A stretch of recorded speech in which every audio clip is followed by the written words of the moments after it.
Good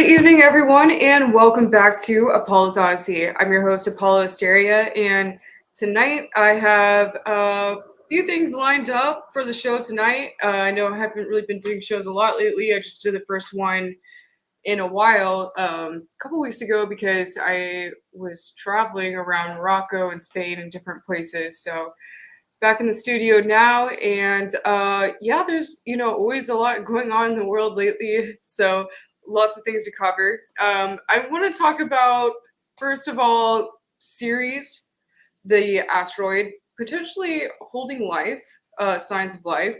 So we're going to get into that as kind of the main topic of tonight's show, but also something really interesting. I know this is kind of not really the newest news, maybe to some of you. I know this kind of broke around April, but now it's for some reason being talked about a lot again. So I wanted to go through that tonight, and that is that apparently it's been discovered that there's a massive ocean deep under Earth's crust, which is bigger than the oceans on the surface. So that's pretty interesting, especially because it might not be salt water, I guess. So it could be used as another water source.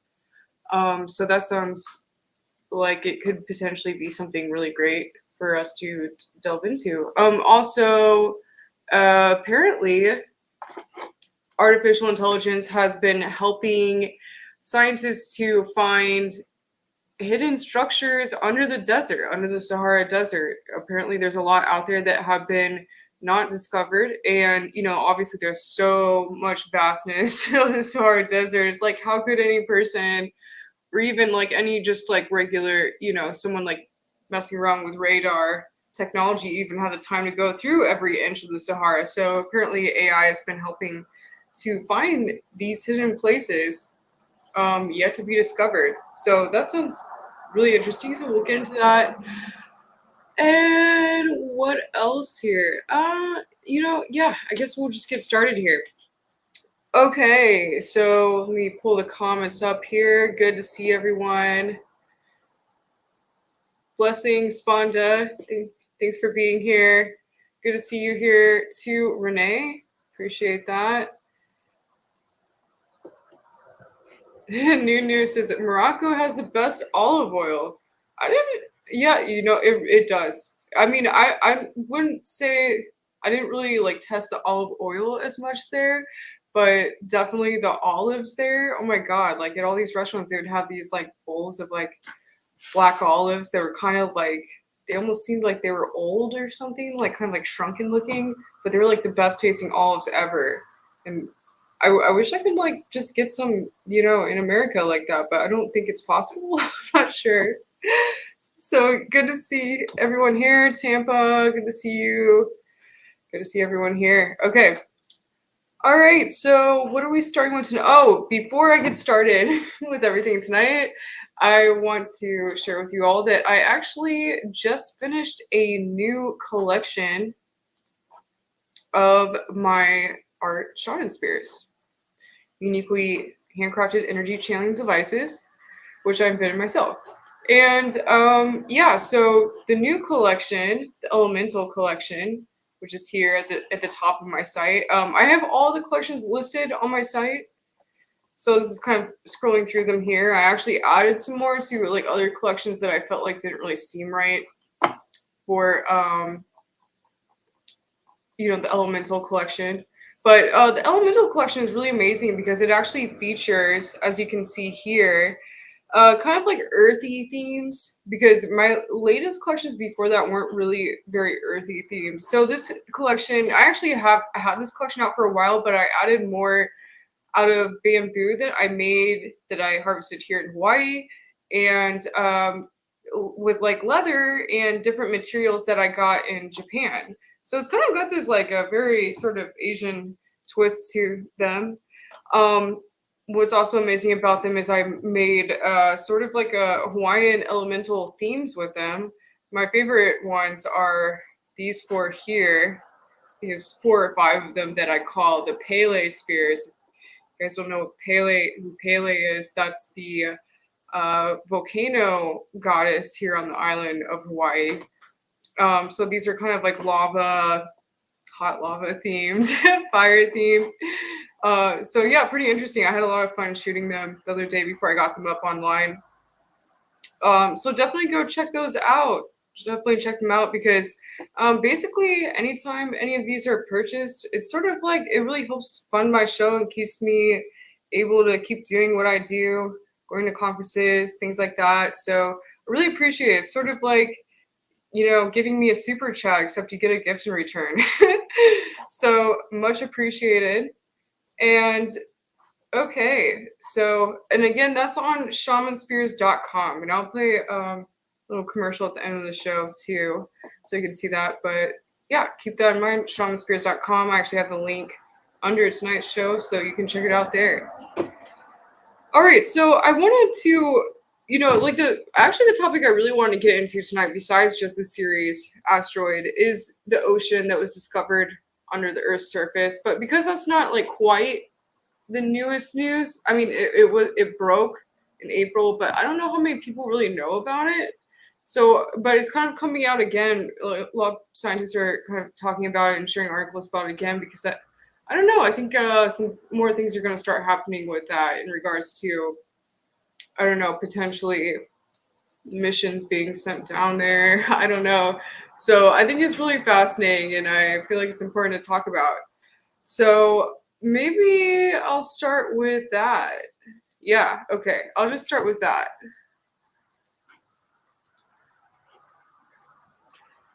Okay, so this is from Indy 100. Massive ocean discovered beneath the Earth's crust containing more water than on the surface. It feels like there have been staggering science stories emerging every other day recently, all of which have blown our tiny little minds. First, there was the discovery of a terrifying black hole pointing right at us. Then there was a huge hole found in the sun and a missing continent found after going missing for 375 years. Oh, you know, I might actually go from this article and click over to that one after this because I forgot to put that in tonight's show, and that's interesting. I feel like a lot of people don't know about that. So I'm going to get into that maybe after the missing continent. But going on here. Now people are only just realizing that there's a massive ocean hidden under Earth's crust. Like, how did we not know about this? It's obviously, you know, it's been there this whole time. But, you know, I guess it's 400 miles underground. So that's pretty crazy. I mean, okay, so it says that it turns out there's a huge supply of water 400 miles underground stored in a rock known as ringwoodite. So 400 miles under the Earth's surface is pretty crazy because that's like basically, you know, traveling halfway across the United States by car, like that kind of length going down. So that is pretty far. Scientists previously discovered that water is stored inside mantle rock in a sponge-like state, which isn't a liquid, solid, or gas, but a fourth state. Weird. Okay, so let me just read that again. Scientists previously discovered that Earth is stored inside mantle rock in a sponge-like state, which isn't a liquid, solid, or gas, but instead a fourth state.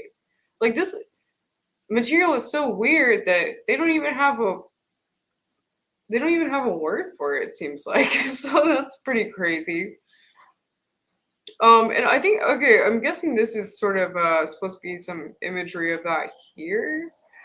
The scientific paper called Dehydration Melting at the Top of the Lower Mantle was published in 2014, laid out the findings. The rhyolite is like a sponge of water, and there's something special about it. It allows you to attract hydrogen and water. That's the geologist at the time. So it basically has a crystal structure. That's really interesting because I know they say apparently it's been said that quartz crystal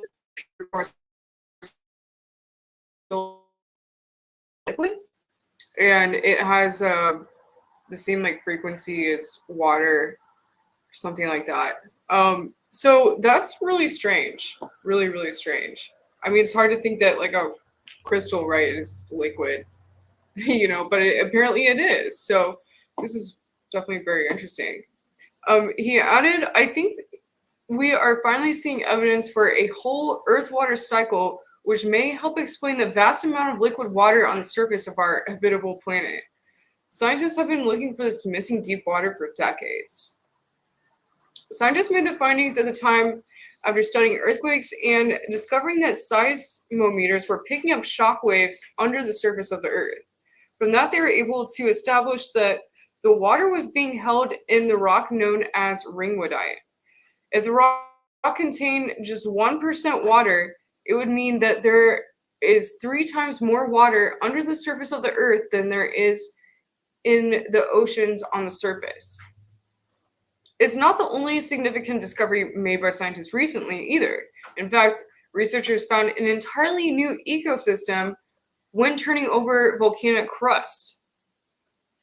And with the aid of an underwater robot showing that even now nature has many more secrets to unearth. Okay, so I'm gonna stop sharing this and go back here for a second. Hi. But okay, so that's really interesting because that last part there is kind of the reason why I really wanted to get into this, because the ecosystem that has been discovered under Earth's crust. Okay, so that wasn't really being very delved into when they said that. They just kind of lightly said that in this article. But okay, think about the repercussions of this. Like, what does that mean? So basically, an entire new ecosystem. That means that there may be, entire ecosystem of life forms that we do not know exist here on the planet yet, or that don't exist on Earth's surface, so that we're not aware of yet. And I think this is something that people have been talking about for a very long time, because, what this brings to mind for me is cryptids. Let me know what you guys think about in the comments with that, because, okay, first of all, we have this water really deep under Earth's surface, and then we have this entire ecosystem in the crust. What about this body of water that's way deep under here? What does that mean? Like, could there be, ocean creatures, like ancient sharks, that like megalodons, things like that, maybe they didn't survive on the surface of the ocean, like the surface of Earth and the ocean on the surface, but they're actually deep under the Earth's crust and, this other ocean area. Like, I know they say that there's this ringwoodite, but maybe there's actually room for, like other creatures to be swimming around in there that we have never seen with our own eyes before. But obviously, okay, so I talked about the connection with cryptids. So obviously there's been, a lot of sightings of these creatures that usually seem to take place in places like national parks, places where people go missing. But, a lot of these cryptids that are sighted next, they're usually near openings to inner Earth. What I mean by that is obviously deep Earth cave systems, and places where a lot of piezoelectric energy from inside the Earth is coming out. And, it's also been said that paranormal activity always seems to happen mostly around these places that have a large amount of piezoelectric energy. So, this is really interesting. I mean, they basically just, said, like, yeah, there's an entirely new ecosystem under Earth's crust that apparently we haven't really been aware of. But, maybe we have been slightly aware of these things. Like, maybe these things that people see sometimes, these cryptids that people talk about, Bigfoot, mantids, is that the right word? Mothman, these different things, maybe there's very human-like beings that have been down there, and they've been living there for a long time, and they have their own water supply way deep under Earth's surface. I mean, if you really think about it, it would be so much safer for human-like beings to live inside the Earth than on the Earth's surface if they had possible ways of doing that. They had the proper lighting and oxygen and water and food sources. Maybe they have like, a bioluminescent ecosystem down there. Obviously there's a lot of, talk from ancient civilizations around the world about there being an inner Earth. The Tibetan monks talk about it. It's basically talked about in almost every ancient civilization around the world. So definitely very interesting. So I want to pull up something out of that article actually to get to next here, because I thought it was really fascinating. Let me see where this leads first.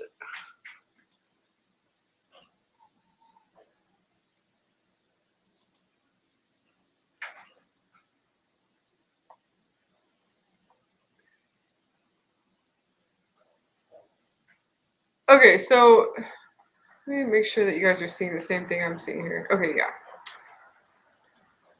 Okay, so this is pretty insane. And yeah, this actually just came out. So scientists discover a continent that has been missing for 375 years. I don't know if you guys have heard about this, but it's pretty crazy.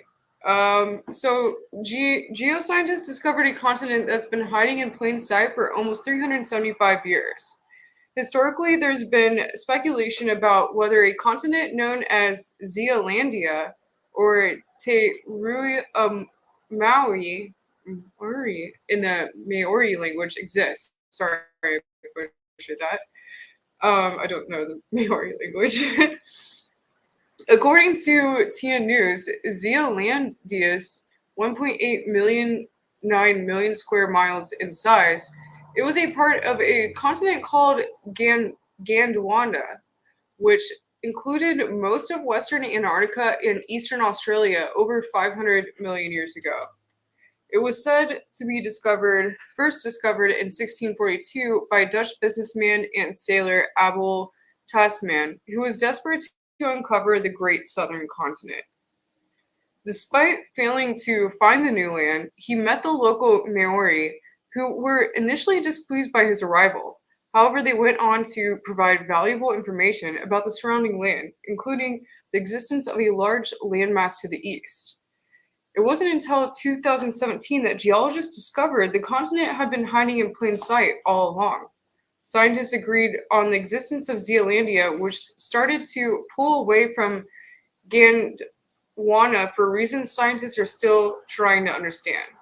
Most of the newfound continent is underwater and has been used as an example by geologists at the Zealand Crown Research Institute on how something very obvious can take a while to uncover. A process which we don't completely understand yet, is a process that we don't completely understand yet. Zealandia started to be pulled away. His colleague who led the study joked that it was kind of cool before explaining, if you think about it, every continent on the planet has different countries on it, but there are only 3 territories on Zealandia.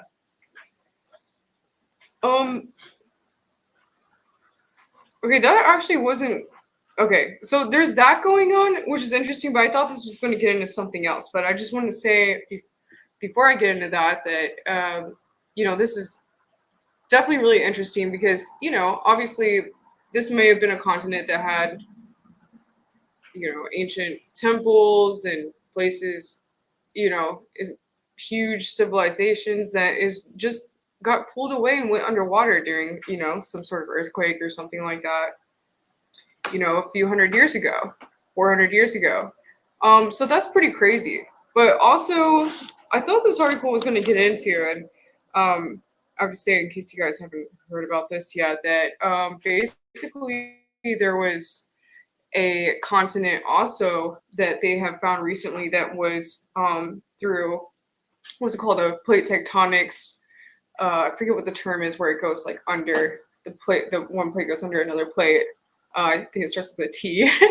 But apparently, there is like a whole area next to Easter Island, between Easter Island and Chile, I believe, or maybe past Easter Island, but somewhere around Easter Island or Rapa Nui, where this plate went under another plate. And basically, they think that maybe there might have been some ancient structures there. Obviously, Easter Island is just like it's a very unique place. It's its own thing. The civilization there, the big, heads, which actually have big bodies under them. A lot of people don't know, are there. So, and they don't seem to like go with any other civilization. It kind of seems like their language is very unique there.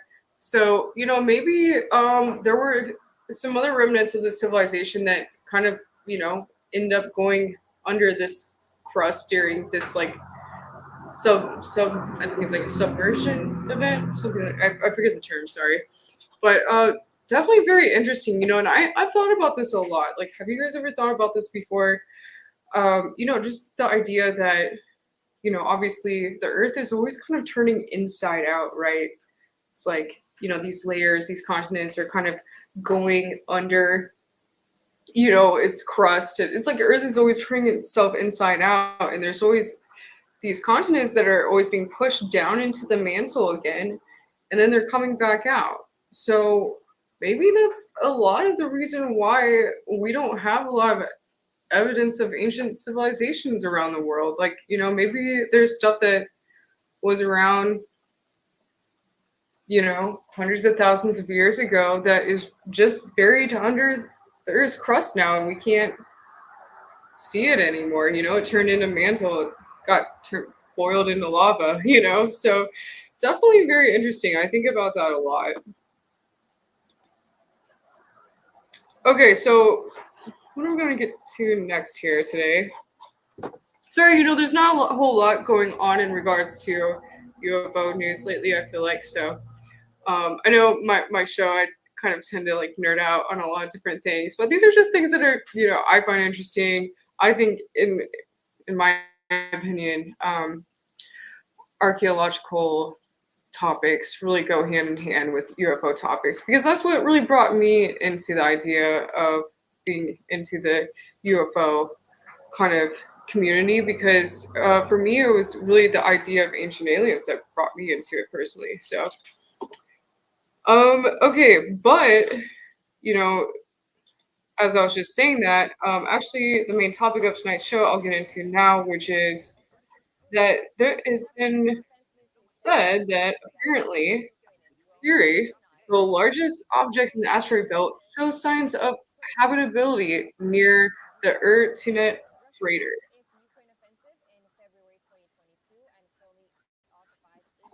So the asteroid belt that sits between Mars and Jupiter might be holding the building blocks of life, according to a brand new study. The dwarf planet Ceres is in the region, has a hidden ocean.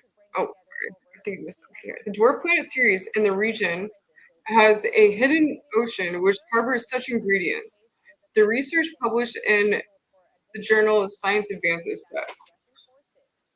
Ceres is the largest object in our solar system's asteroid belt, and its icy surface hides several small underground water bodies containing salt water. But the most fascinating discovery has been made around one of its largest craters, the Urtinet crater.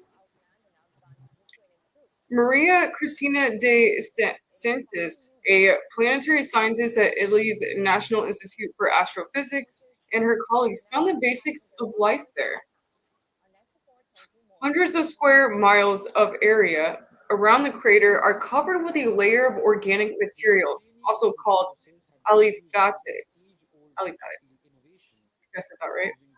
Researchers suggest that the chemicals must have been formed only in the past few million years or so. This is because aliphatic compounds cannot sustain the constant bombardment of radiation in deep space for a long time. This has led them to conclude that these organic molecules formed in Ceres' underground ocean within the last 10 million years or so. De Sanctis and her colleagues created the Ceres sediment in their lab using data from NASA's Dawn mission, which flew by the dwarf planet in 2012. They added aliphatic organics to the mix, and the hydrocarbon found near the Ertuna crater. To get an estimate of how long they have been there, they struck the mixture with powerful ultraviolet radiation and fast-moving ions.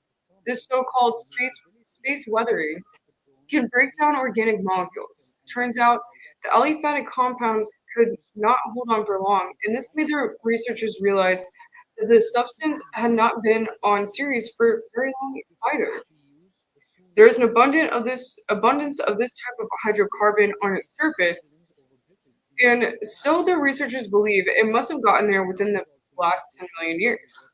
The organic compounds found at the Ertuna crater might have evolved over the lifespan of Ceres' deep ocean, lasting at least a few 100 million years. Besides simulations that show these organic molecules weren't delivered by any asteroid or comet and formed deep inside Ceres. Ceres was once covered with a huge ocean of salt water beneath its crust, but today only pockets of it survive. Previous studies hint at the possibility that rock and salt water interacted with each other, releasing enough energy to create little pockets of habitability. This makes the region a preferred site for a future in situ or sample return mission to Ceres, they write. Um, okay, so first of all, like they were just saying, I think that's interesting because that means that, basically like Ceres would be a great spot for, maybe like a stopping point when we really become a spacefaring civilization on a level where we're going through the solar system in ships. Like that'd be a great stopping point maybe to get out, walk around. So that's interesting. Could it also mean that maybe it could be a place where we could bring life and try to have it, basically create our own ecosystem there. But also, what I think is most fascinating about this is, something I've been saying for years. I think that the way disclosure is going to happen, which I mean, it's already happening, it's been happening, but the way that I think that I've always said that I think, the government is going to want to roll out disclosure is, first they're going to be like, wow, we found these microorganisms on this planet over here, or asteroid, which is crazy. Like, okay, I just started, I say that, and people are always like, oh, that's never going to happen. Okay, it literally just happened. Why are we not talking about this? Why is this not being talked about everywhere? Yes, like they found the bioorganic, these like small organisms. They found them. They're there. So that's the starting point. Then it's going to be like, oh, hey, with the James Webb Telescope, we found, maybe for instance, we found these mammals on this other planet over here. Oh my God. Or like, whatever they are, fish or something. And then it's like, oh, wait, actually, maybe we've been visited by ET races for the past like couple hundred years, but we haven't really been saying anything, or thousands of years. Maybe there are certain books from ancient civilizations that are locked up in a certain religious center in the world that contain this knowledge, and that's being kept hidden, and maybe that'll come out. Who knows? But just rambling here. Okay, so what am I going to get to next? Just looking at the comments. Maybe I should go back through these a little bit.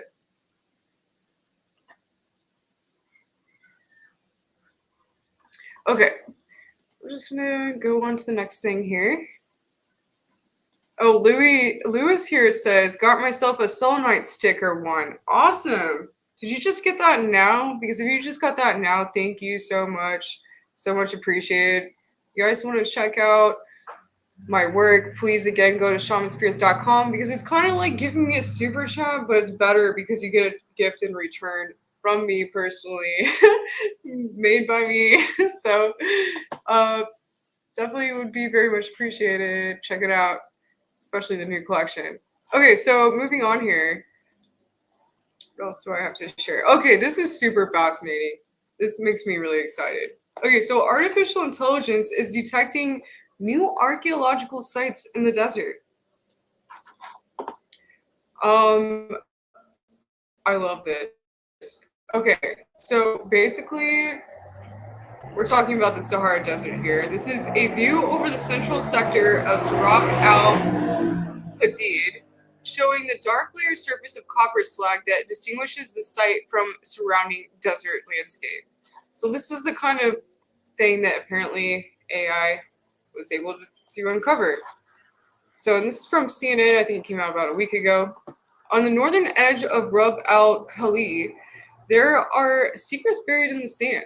The vast 250,000 square miles desert on the Arabian Peninsula, known as the Empty Quarter, and to most, aside from waves of ochre dunes, it does look empty, but not to artificial intelligence.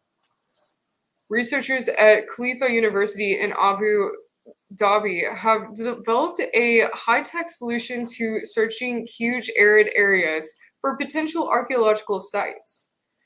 Traditionally, archaeologists use ground surveys to detect potential sites of interest, but that can be time-consuming and difficult in harsh terrains like the desert. In recent years, remote sensing using optical satellite images from places like Google Earth has gained popularity in searching large areas for unusual features. But in the desert, sand and dust storms often obscure the ground in these images, while dune patterns can make it difficult to detect potential sites. We need something to guide us and focus our research, says Diana Francis, an atmospheric scientist and one of the lead researchers on the project. The team created a machine learning algorithm to analyze images collected by synthetic aperture radar, an imagery technique that uses radio waves to detect objects hidden beneath surfaces, including vegetation, sand, soil, and ice. Neither technology is new. SAR imagery has been in use since the 1980s, and machine learning has been gaining traction in archaeology. But the use of the two together is a novel application, says Francis, and to her knowledge is a first in archaeology. Okay, and so check out this image here. It says a satellite view of the Sirak al-Hadid site showing the western zone that was under excavation, right, and the eastern zone which is not yet excavated. So look at this. There's a lot down there. There's something there. I think this is so exciting. Sorry for nerding out. Okay, so going on here, and just to put this into perspective, it's like the Sahara Desert, like these dunes are just going on for hundreds and hundreds and hundreds of miles, just waves of, it's like an ocean of sand, and there's nothing there. I mean, according to like what most people would think, but it wasn't once a desert. I mean, I think the earliest that it was not a desert anymore was, I think, 5,000 years ago, maybe less, actually. Because, when the pyramids were built, it wasn't a desert back then, it was a jungle. And, that's the same area. So there's, if it was once a area, like part of the world, that part of the world, it was actually very much once like South America, and obviously like what have we found in South America? We found like so many pyramids just continuously being uncovered there. All these ancient step pyramids and Mayan,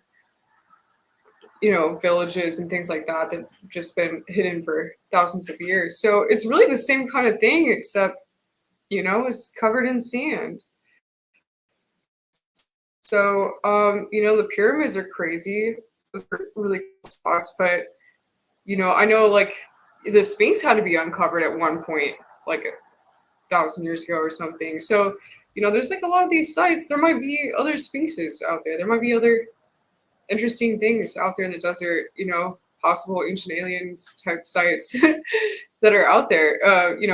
Obviously we have the Eye of the Sahara out in the desert there, in Mauritania, really like not too far from Algeria and Morocco, where I was just at actually.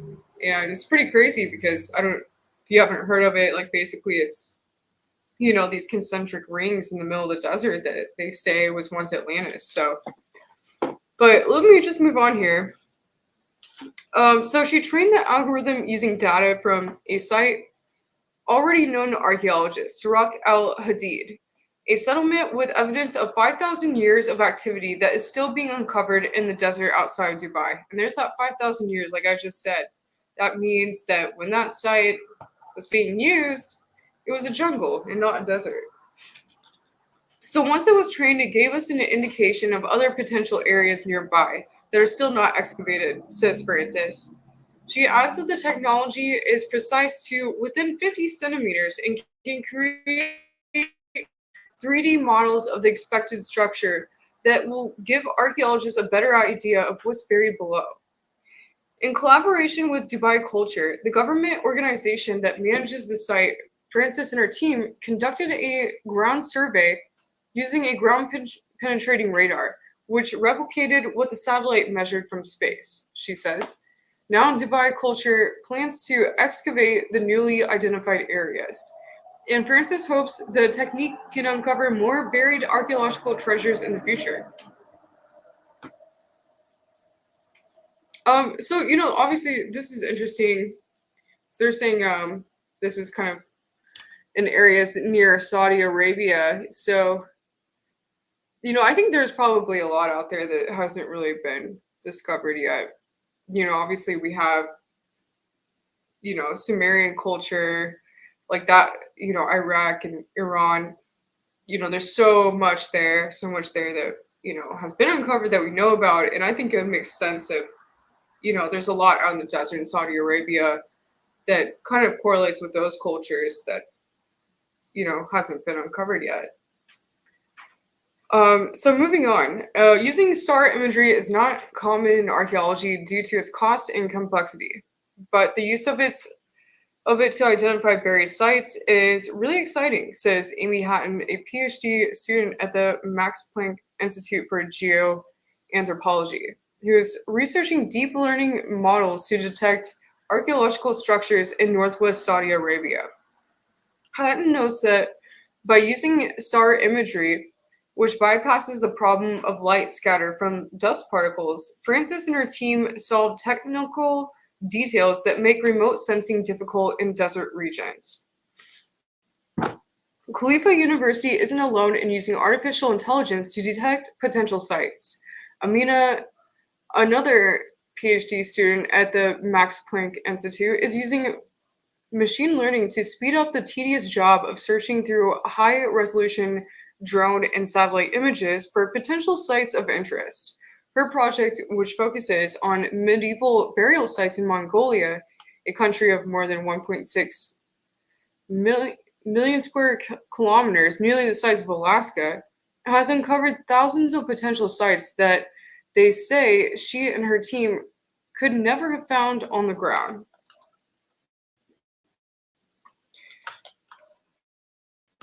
So she says that while the cost and computational demands of SAR imagery could be a barrier to usage for a lot of researchers, the method is valuable for desert regions, which other technologies struggle. And one she would consider, and is one she would consider for the Gobi Desert in southern Mongolia, where her normal optical imagery is not yielding results. So here's a photo here to kind of get a little example of what we're looking at here. This annotated satellite image shows the previous and ongoing excavations, yellow circle, and the areas AI predicted for potential buried structures, red circle. So pretty cool stuff.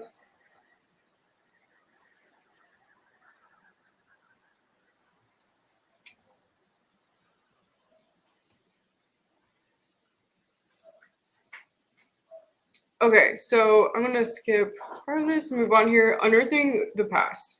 The real test and hopefully validation of the technology will happen next month when excavations begin at Surak al-Hadid complex, of which only an estimated 10% has been uncovered across a 2.3 square mile area, according to Dubai Culture. If archaeologists find the structures the algorithm has predicted, Dubai Culture plans to use the technology to unearth more sites. Francis and her team published a paper on the findings last year, and they are continuing to train the machine learning algorithm to prove its precision before expediting its use. The idea is to export the technology to other areas, especially Saudi Arabia, Egypt, and maybe the deserts in Africa as well. So that would be great. What would be really amazing is to try this out around the Mauritania region, around the Eye of the Desert region, which, as I talked about earlier, is they call it the Eye of the Sahara. If you don't know what that is, just look it up. But it's kind of like these concentric rings way out in the middle of the desert that doesn't really make sense how they got there. And, there's a lot of potential for it being, maybe people say that it could have been Atlantis, which actually, after just spending some time in Morocco and doing a lot of research while I was there, I realized that it actually makes a lot of sense that that could be Atlantis because the Atlas Mountains run through Morocco and little into other parts of the Sahara. And, Atlas Mountains, Atlantis, these areas are right next to each other. So kind of makes sense. Also, the Berber people that live in the Atlas Mountains are a very interesting race that don't really seem much like your typical Africans. So there's something there. Nunu here says, I wonder if there are any remnants of Tiamat beneath the Antarctican surface. Yeah, I wonder that a lot. I think it's very likely that maybe there might be some remains from a crashed ship there. There's a reason why a lot of senators and politicians and scientists from around the world have been going down there secretly over the past decade. Seems like there's something pretty crazy being uncovered there that we're not quite aware of yet. Oh, and I want to thank TETS. Don't know what that stands for. TETS. Not tits. TETS. Thanks, TETS, for the $5 super chat. Much appreciated. Really appreciate that. Oh, and John Smith here says, are your thoughts on the Tiamat Earth Moon? Oops. What did I just do here? Oops, sorry. Your thoughts on the Tiamat Earth Moon? Oh, your thoughts on Tiamat and the Earth Moon? Yeah, I mean, I think that, Tiamat was obviously a planet between Earth and Mars at one point that exploded. I think that's something that, I think definitely happened. It obviously became I think it is at this point scientifically proven that there was a planet between Earth and Mars that exploded and became the asteroid belt, which people say was once called Tiamat. And so now we have this new moon. That's interesting. Apparently, it's not like super crazy because it actually happens like every 20 years or so. We get like a little moon come in for a while, but I don't know what you're saying about with this comment, John Smith. Are you saying that maybe the new moon that we got might be a part of Tiamat at one time? Let me know.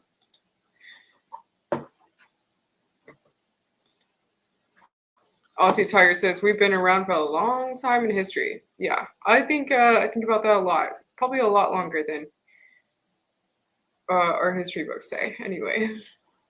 Joe Miller here says the Eye of the Sahara resemblance to the Atlantis ring map lines up, and it wasn't always a desert. Exactly. So that's what I keep saying here. Is not always a desert. There was always Sorry, I'm getting started here. Like I said, it was a jungle. It was a jungle maybe less than 5,000 years ago.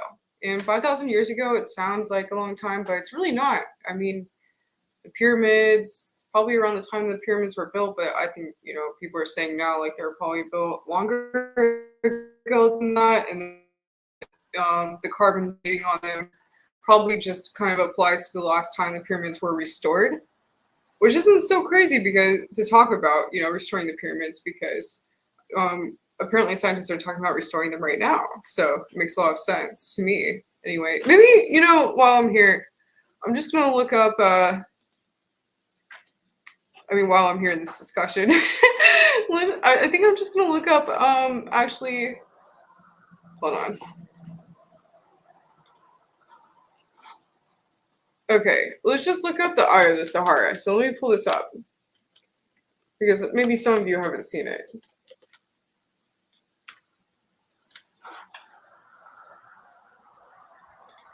Okay, let me pull this up. So they call it the Rishat structure. Okay, obviously this doesn't. Okay, here's like a little bit of some imagery with it. You can do an image search. Okay, here's like a better idea. Look at this. Look at it. Okay, this is not normal. Like, how would this form? It doesn't really make sense.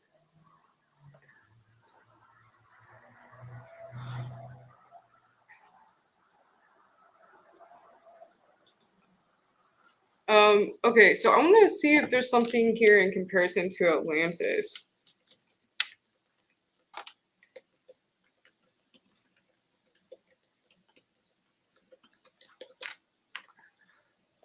Okay.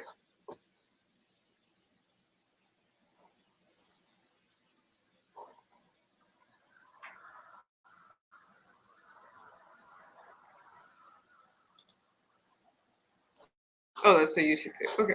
I'm just trying to find an Atlantis map that kind of compares these, but I'm not seeing that. But you get the idea. Okay, so like, this over here. If you see this right here, this is kind of like an idea of what they say Atlantis looked like. It had these concentric rings, the water going in between it. What do we see here? Same thing, really.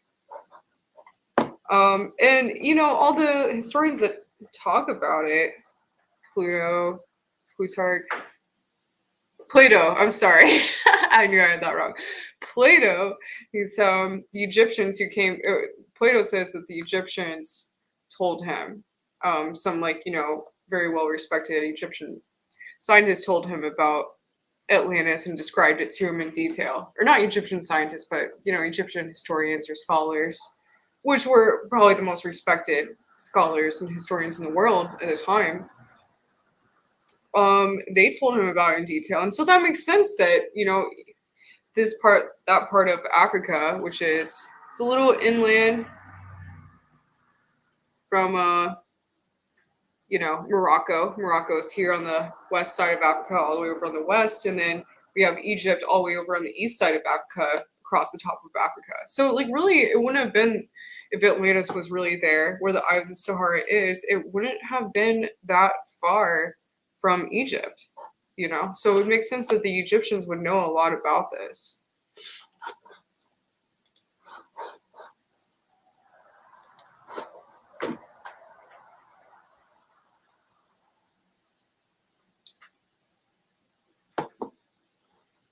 Lewis here says, I drowned there as a kid and was rescued by a sorceress, and then when it went down, I fled to Egypt. There's a lot of talk where they say that Upper and Lower Egypt, which, I did some time in Egypt myself, and basically Upper Egypt is actually what you would think would be Lower Egypt, and Lower Egypt is what they say is Upper Egypt. But they say that, there's a lot of history where they say that I think it was Upper Egypt had a lot to do with the Atlanteans, like after, their civilization kind of collapsed. So we're getting into some deep discussions today, but I think I'm going to get ready to wrap up the show a little bit here. So before I go, I want to share with you all, again, my shaman spears. Let me just share a commercial for any new people out there watching who haven't seen or don't really know what the spears are. Let me just show you a little video explaining what they are, just because I have a new collection out and I'm really excited about it. And again, those are all available on shamanspears.com. So here it is. You've felt it, haven't you? The energy around you, pulsing with potential. But sometimes you need a bridge, a way to tap into that power. Introducing Shaman Spears. These handcrafted energy channeling devices are more than tools, they're extensions of yourself.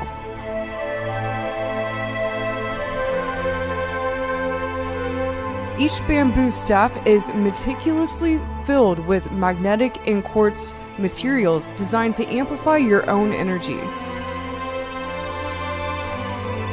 The sacred symbols passed down through generations act as a conduit, focusing your intentions.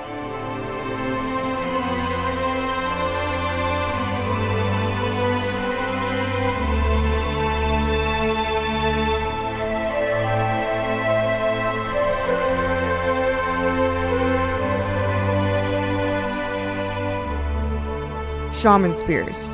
Not just a wand, not just a spear, but an ancient future fusion.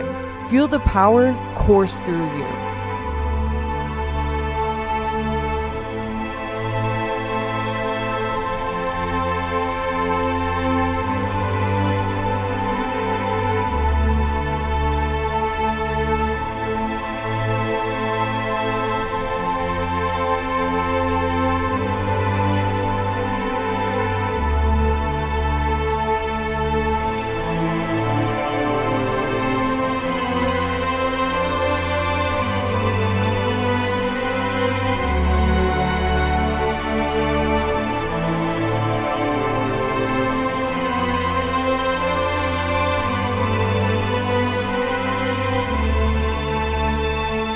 Unleash your potential.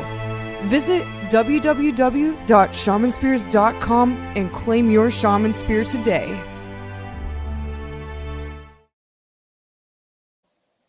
All right, there you have it. And I just want to pull up Tess' comment here. Tess says, if I was a girl, I would have a spear. They look amazing. I just want to say that they're not just for girls, they're for guys too.